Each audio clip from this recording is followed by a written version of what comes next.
সুপ্রিয় শিক্ষার্থীবৃন্দ, আসসালামু আলাইকুম। আজকে আমি তোমাদের সাথে হিসাব বিজ্ঞানের জাবেদার দ্বিতীয় অংশ নিয়ে আলোচনা করব।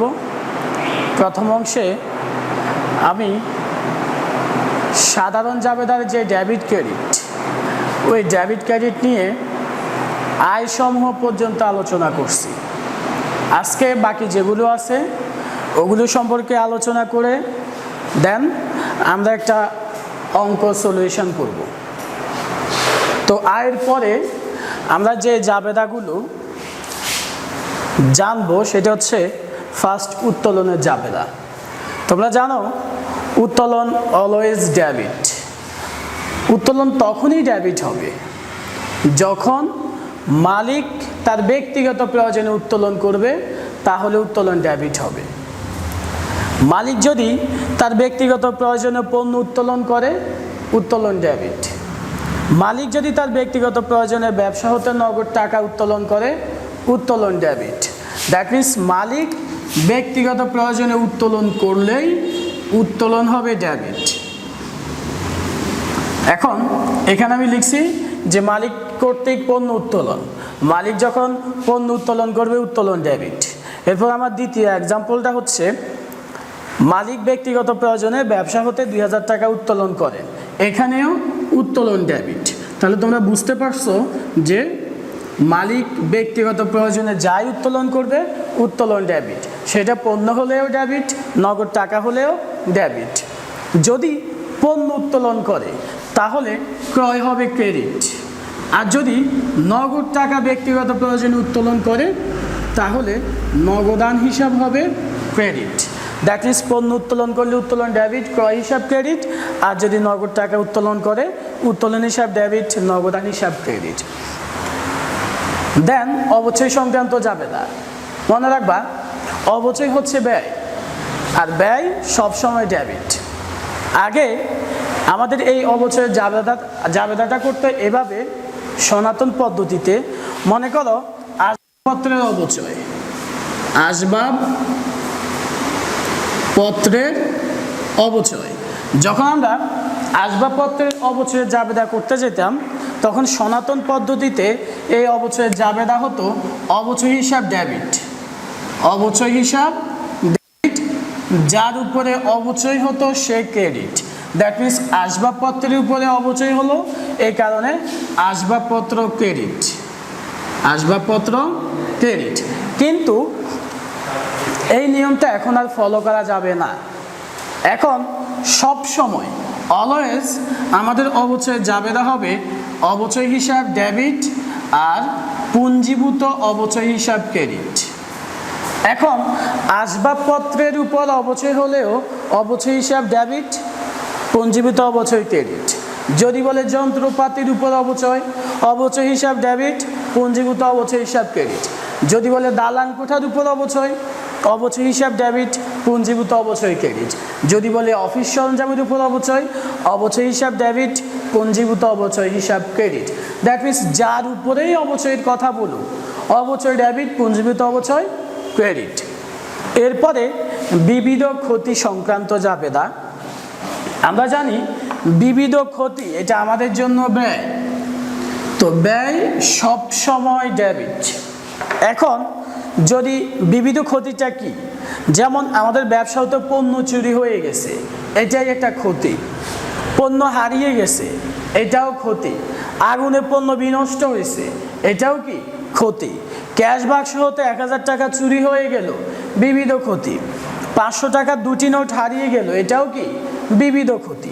তো দেখো যদি বলে পণ্য চুরি হয়ে গেছে, তাহলে বিবিধ ক্ষতি ডেবিট, বিবিধ ক্ষতি ডেবিট।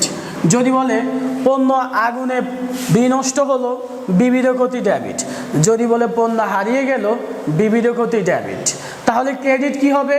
পণ্যের ক্ষেত্রে যদি পণ্য হারিয়ে যায়, পণ্য চুরি হয়ে যায়, পণ্য আগুনে বিনষ্ট হয়, তাহলে বিবিধ ক্ষতি ডেবিট, ক্রয় হিসাব ক্রেডিট। ঠিক আছে। এরপরে যখন বলবে যে ক্যাশ বাক্স হতে নগদ টাকা হারিয়ে গেছে অথবা ক্যাশ বাক্স হতে নগদ টাকা চুরি হয়ে গেছে, তখন বিবিধ ক্ষতি ডেবিট। বিবিধ ক্ষতি ডেবিট, নগদ টাকার বেলায় আসলে ক্রেডিট হবে নগদান হিসাব, নগদান হিসাব ক্রেডিট। তাহলে পণ্যের ক্ষেত্রে পণ্য যখন চুরি হবে, হারিয়ে যাবে, আগুনে বিনষ্ট হবে, বিবিধ ক্ষতি ডেবিট, ক্রয় হিসাব ক্রেডিট। আর নগদ টাকার ক্ষেত্রে যখন নগদ টাকা চুরি হয়ে যাবে, হারিয়ে যাবে, তখন বিবিধ ক্ষতি ডেবিট, নগদান হিসাব ক্রেডিট। এরপর আসো মূলধন সংক্রান্ত জাবেদা। মূলধন সংক্রান্ত জাবেদা যেমন আমি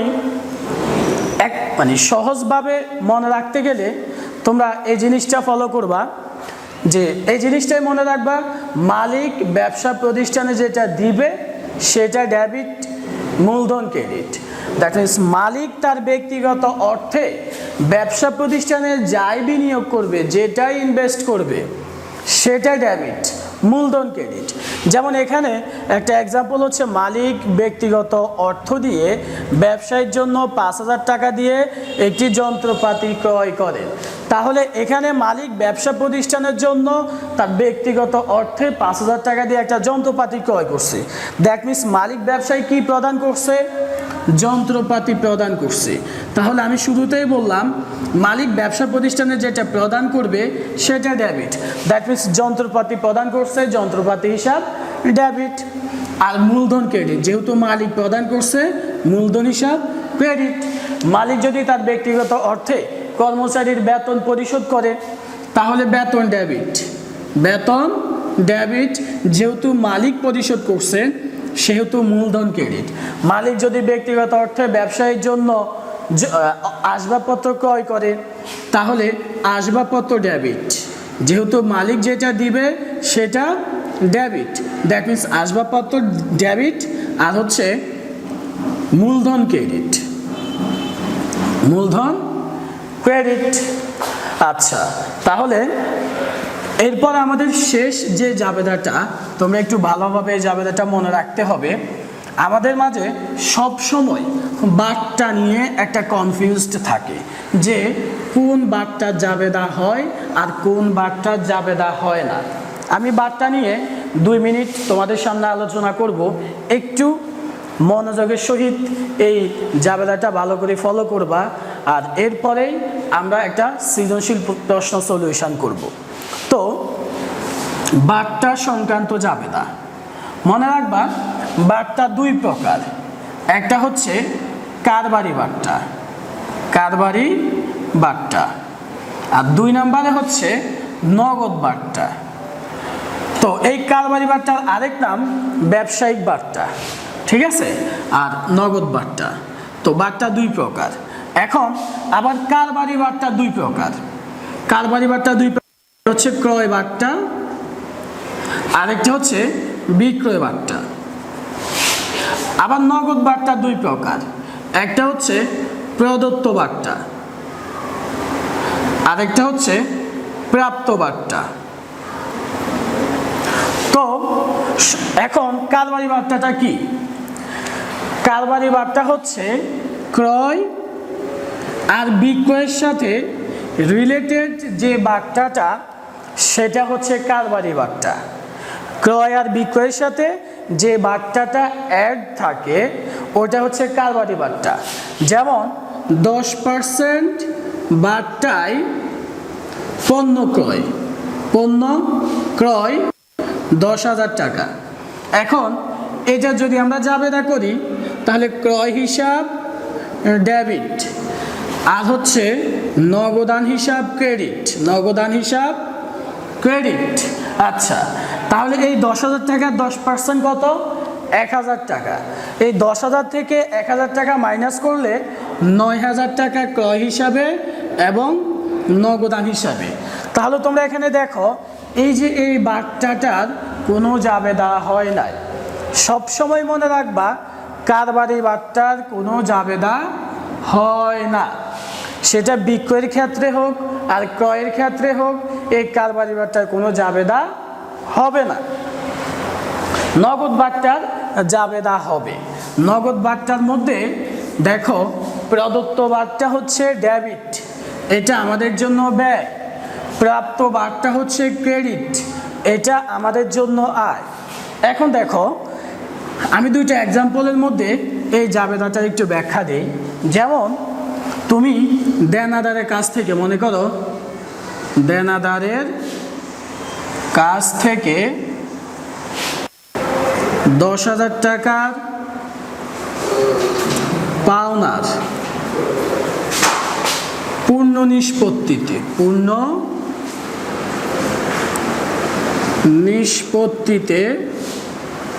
9,500 টাকা প্রাপ্তি। আচ্ছা দেখো, দেনাদারের কাছে আমরা পেতাম 10,000 টাকা, তাহলে পাইছি কত? 9,500 টাকা। দ্যাট মিনস আমাদের কাছে কি আসছে? নগদ টাকা আসছে। নগদান হিসাব ডেবিট 9,500, কিন্তু তার কাছে আমরা পেতাম কত? 10,000। তাহলে আর 500 টাকা কি বার্তা, আর এটাই হচ্ছে প্রদত্ত বার্তা। এটাই হচ্ছে কি প্রদত্ত বার্তা। প্রদত্ত বার্তা ডেবিট 500 টাকা। আর দেনাদার যেহেতু হ্রাস পাইছে, তাহলে দেনাদার হিসাব ক্রেডিট 10,000 টাকা। ঠিক প্রাপ্ত বার্তার ক্ষেত্রে মনে করো পাওনাদারকে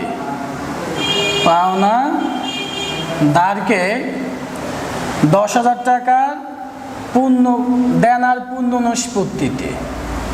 দেনার পূর্ণ নিষ্পত্তিতে 9,500 টাকা প্রদান। তো প্রাপ্ত বার্তার এক্সাম্পলটা দেখো, পাওনাদারকে 10,000 টাকা দেনার পূর্ণ নিষ্পত্তিতে 9,500 টাকা প্রদান। দেখো পাওনাদার আমার কাছে কত পেত? 10,000 টাকা পেত। আমরা প্রদান করছি কত? 9,500 টাকা। তাহলে আমাদের কাছ থেকে গেছে কি? নগদ টাকা। গেলে কি? ক্রেডিট। নগদান হিসাব ক্রেডিট 9,500 টাকা। সে আমার কাছে পেত 10,000, তাহলে আর 500 টাকা সে আমাকে বার্তা প্রদান করছে, দ্যাট মিনস ডিসকাউন্ট করছে। সেই ক্ষেত্রে প্রাপ্ত বার্তা ক্রেডিট, প্রাপ্ত বার্তা ক্রেডিট 500 টাকা। তাহলে পাওনাদার আমার কাছে যে 10,000 টাকা পেত ওইটা এখন আর পাবে না। পাওনাদার দায়, আর দায় যখন হ্রাস পাবে তখন দায় হচ্ছে ক্রেডিট, ডেবিট। তখন পাওনাদার হয়ে যাবে ডেবিট 10,000 টাকা। আচ্ছা, এই জাবেদা সংক্রান্ত যদি তোমাদের আর কোনো প্রশ্ন থাকে তাহলে অবশ্যই আমাকে জানাবা। ফোন নাম্বার দেওয়া থাকবে, আর আমাদের ফেসবুক পেজে কমেন্টের মাধ্যমেও জানাতে পারো। আচ্ছা, আমরা এখন একটা সৃজনশীল প্রশ্ন সলভ করব। তো তোমরা পাঠ্য বইয়ের জাবেদা অধ্যায়ে 77 পৃষ্ঠায় 1 নাম্বার সৃজনশীলটা দেখো। সবাই বই খুলে একটু দেখো, আমি পড়তেছি। তৈরি পোশাক ব্যবসায়ী আফরোজা ফ্যাশন এর 2017 সালের কতিপয় লেনদেন নিম্নরূপ। আচ্ছা, অনেক কিছু লেনদেন দেওয়া আছে। এখন তোমরা ক নাম্বার প্রশ্নটা দেখো। ক নাম্বার প্রশ্নে বলা আছে উপযুক্ত তথ্য হতে ফেরত পণ্যের মূল্য নির্ণয় করো। ফেরত পণ্যের মূল্য নির্ণয় করো। তাহলে ক নাম্বার হেডলাইন লিখবা যে ফেরত পণ্যের মূল্য নির্ণয়। তাহলে একটা ঘর করবা, তারিখ বিবরণ টাকা টাকা, তারিখ বিবরণ টাকা টাকা। তো দেখো আমরা কয় তারিখে পণ্য ফেরত প্রদান করছি? 8 তারিখে। তো ডিসেম্বর 8। হ্যাঁ, কাকে ফেরত প্রদান করছি? মাহমুদ ফ্যাশনকে। তাহলে এখানে লিখবা যে মাহমুদ ফ্যাশনকে পণ্য ফেরত প্রদান। দেখো তো কতটি পণ্য, দেখো কতটি প্যান্ট আমরা ফেরত প্রদান করছি? 100টি প্যান্ট প্রদান করছি। তো এই প্যান্টটার প্রতিটি প্যান্টের মূল্য কত? তোমরা 1 তারিখে দেখো, এখানে বলছে যে 5% বার্তায় মাহমুদ ফ্যাশন হতে প্রতিটি 300 টাকা দরে 500টি প্যান্ট ক্রয়। তাহলে আমরা প্রতিটি 300 টাকা দরে 500টি প্যান্ট ক্রয় করছি। তাহলে আমরা ফেরত দিছি কতটি প্যান্ট? 100টি প্যান্ট। প্রতিটি প্যান্টের দাম কত? 300 টাকা। তাহলে 100টি প্যান্টের দাম কত হবে? গুণ করলে 30,000 টাকা। এখন এখান থেকে তোমাকে মাইনাস করতে হবে কারবারি বারটা। দেখো একদম 1 তারিখের শুরুতেই বলা আছে, হ্যাঁ 1 তারিখের শুরুতেই বলা আছে যে 5% বারটায় 5% বারটায় মাহমুদ ফ্যাশন হতে প্রতিটি 300 টাকা দরে 500টি প্যান্ট ক্রয়। তাহলে এই কারবারি বার্তাটা মাইনাস করতে হবে। তো দেখো 30,000 টাকার 5% কারবারি বার্তা হচ্ছে 1500 টাকা। তাহলে 30,000 থেকে এই 1500 টাকা মাইনাস করলে 28,500 টাকাই হচ্ছে আমাদের ফেরত পণ্যের মূল্য। আশা করি তোমরা বুঝতে পারছো। এরপরে খ নাম্বার প্রশ্ন। তোমরা খ নাম্বার প্রশ্ন সবাই দেখো। উপযুক্ত লেনদেনের ভিত্তিতে আফরোজা ফ্যাশনের ক্রয় জাবেদা প্রস্তুত করো। দ্যাট মিনস আমাদেরকে বলল যে ক্রয় জাবেদা প্রস্তুত করতে আফরোজা ফ্যাশনের। আমরা এখন আফরোজা ফ্যাশনের ক্রয় জাবেদাটা প্রস্তুত করব। তোমরা সবাই জানো ক্রয় জাবেদায় শুধুমাত্র বাকিতে ক্রয়, শুধুমাত্র বাকিতে ক্রয়গুলোই ক্রয় জাবেদার অন্তর্ভুক্ত হয়। কোনো প্রকার নগদ অথবা চেকের লেনদেনের মাধ্যমে যখন আমরা ক্রয় করব সেটা ক্রয় জাবেদার অন্তর্ভুক্ত হবে না। ক্রয় জাবেদার অন্তর্ভুক্ত হতে হলে আমাদেরকে বাকিতে পণ্য ক্রয় করতে হবে। তো দেখো ক্রয় জাবেদার ঘরটা, এটা হচ্ছে খ নাম্বার, তারিখ, বিবরণ, আচ্ছা এরপর হচ্ছে শর্ত, চালান, সূত্র। তো এটা হচ্ছে তারিখ, বিবরণ, এটা হচ্ছে শর্ত, এটা হচ্ছে চালান, এটা হচ্ছে সূত্র। ক্রয় হিসাব ডেবিট, পাওনাদার হিসাব ক্রেডিট। তো দেখো আমাদের কোথায় কোথায় বাকিতে পণ্য ক্রয় আছে। ফার্স্ট 1 তারিখে দেখো এখানে বলছে 5% বার্তায় মাহমুদ ফ্যাশন হতে প্রতিটি 300 টাকা দরে 500টি প্যান্ট ক্রয় এবং বহন খরচ 1000 টাকা। চালান নং 78, শর্ত 2/5, নেট 15। দেখো তো এখানে কোথাও নগদ কথা বলা আছে কিনা অথবা চেকের কথা বলা আছে কিনা? নাই। মনে রাখবা কোনো ব্যক্তি অথবা প্রতিষ্ঠানের নাম উল্লেখ থাকার পরেও যদি নগদ কথা অথবা ব্যাংক কথা উল্লেখ না থাকে তখন বুঝতে হবে লেনদেনটা বাকিতে হয়েছে। তাহলে এটা বাকিতে। তো দেখো আলাদা একটা জায়গায় তোমরা রাফ করে এটা করতে পারো অথবা ঘরের মধ্যেও করতে পারো। তো দেখো আলাদা একটা জায়গায় যখন তোমরা রাফ করবা তাহলে দেখো প্রতিটি প্যান্টের দাম হচ্ছে 300 টাকা। কতটি প্যান্ট? 500টি প্যান্ট। 500টি প্যান্টের দাম কত? 1,50,000 টাকা। কারবারি বারটা কত পার্সেন্ট? 5%। তাহলে এই বারটা 5% মাইনাস করবা, 1,50,000 টাকার 5% হবে 7,500 টাকা। মাইনাস করলে 1,42,500 টাকা। এটার সাথে আমাদের যোগ করতে হবে প্রত্যক্ষ খরচ। এই যে প্রত্যক্ষ খরচ 1,000 টাকা আছে, এই প্রত্যক্ষ খরচ কি? বহন খরচ। এই বহন খরচ 1,000 টাকা যোগ করলে 1,43,500 টাকা। তাহলে ডিসেম্বর 1 তারিখ কার কাছ থেকে পণ্য ক্রয় করছি আমরা? মাহমুদ ফ্যাশন হতে। তাহলে লিখবা যে মাহমুদ ফ্যাশন হিসাব। টোটাল আমাদের এখানে নিট ক্রয় কত বের হয়েছে? 1,43,500 টাকা। এখানে শর্ত কি? 2/5। 2/5 মানে হচ্ছে তুমি যদি 5 দিনের মধ্যে টাকাটা পরিশোধ করো তাহলে আরও 2% বাড়টা পাবা। আর নেট 15 মানে হচ্ছে তোমাকে অবশ্যই 15 দিনের মধ্যে টাকাটা পরিশোধ করতে হবে। এরপরে চালান নং কত দেওয়া আছে? 78।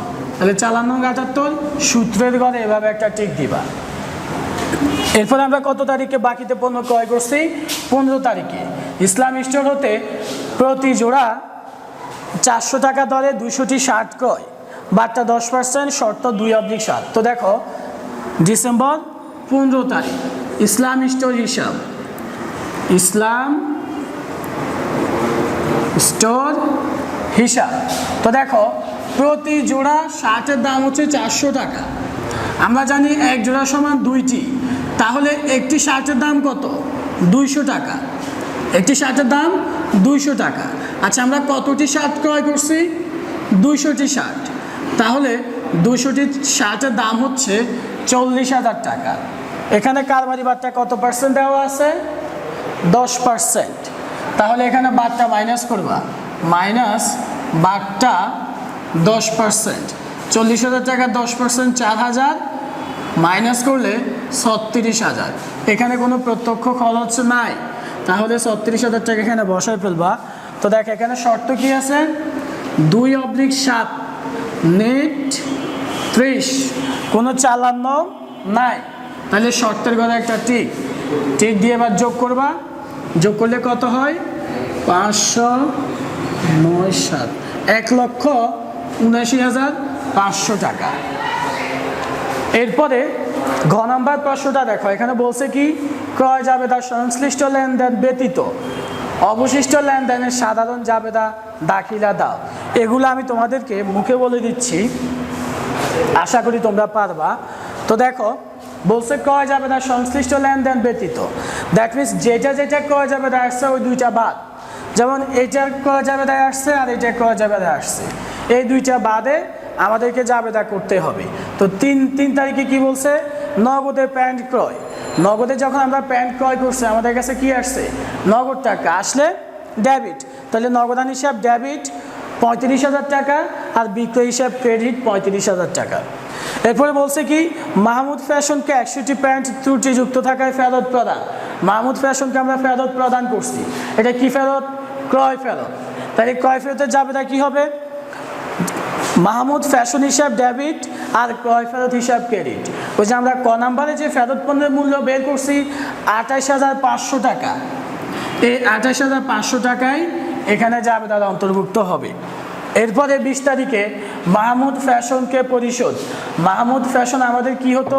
পাওনাদার, সে আমার কাছে টাকা পাবে, এই কারণে তাকে আমি টাকাটা পরিশোধ করছি। তাহলে মাহমুদ ফ্যাশন হিসাব ডেবিট অথবা পাওনাদার হিসাব ডেবিট 40,000 টাকা, আমাদের কাছ থেকে নগদ টাকা চলে গেছে, নগদান হিসাব ক্রেডিট 40,000 টাকা। আশা করি তোমরা বুঝতে পারছো।